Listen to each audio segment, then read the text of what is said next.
GST வரியை காரணம் காட்டி குறைக்கப்பட்ட நெய்யின் விலை தற்போது உயர்த்தப்பட்டுள்ளது. ஜிஎஸ்டி வரி சலுகையால் பன்னீர் 100 கிராம் 50 ரூபாயிலிருந்து 48 குறைக்கப்பட்டது.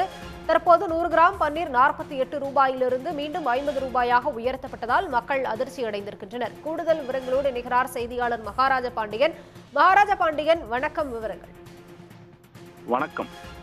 புதுச்சேரியில் ஜிஎஸ்டி வரி குறைப்பால் குறைக்கப்பட்ட புதுச்சேரி அரசு நிறுவனமான பால்நெய்யின் நெய் பன்னீர் விலை மீண்டும் உயர்ந்திருப்பது புதுச்சேரி மக்களிடையே ஒரு அதிர்ச்சியை ஏற்படுத்தியிருக்கிறது.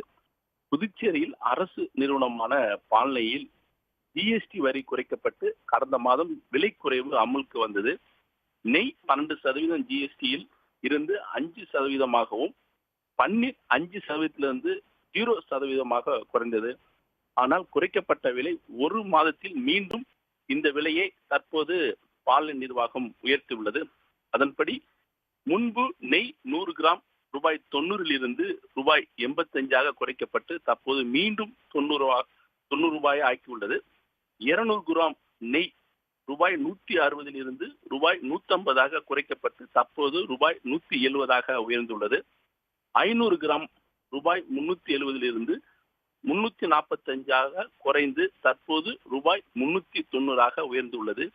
நெய் 1 லிட்டர் ரூபாய் 700 ரூபாய் 655 குறைந்து தற்போது ரூபாய் 740 ஆகியுள்ளது. இதேபோல் பன்னீர் 100 கிராம் ரூபாய் 50 ரூபாய் 48 குறைந்து தற்போது மீண்டும் ரூபாய் 50 உயர்த்தப்பட்டுள்ளது. புதுச்சேரியில் ஜிஎஸ்டி வரி குறைப்பால் குறைக்கப்பட்ட விலை மீண்டும் உயர்ந்திருப்பது புதுச்சேரி மக்களிடம் ஒரு அதிர்ச்சியை தான் ஏற்படுத்தியிருக்கிறது. விவரங்களுக்கு நன்றி மகாராஜ பாண்டி. உடனுக்குடன் செய்திகளை தெரிந்து கொள்ள சன் நியூஸ் பெல் ஐகானை கிளிக் பண்ணுங்க.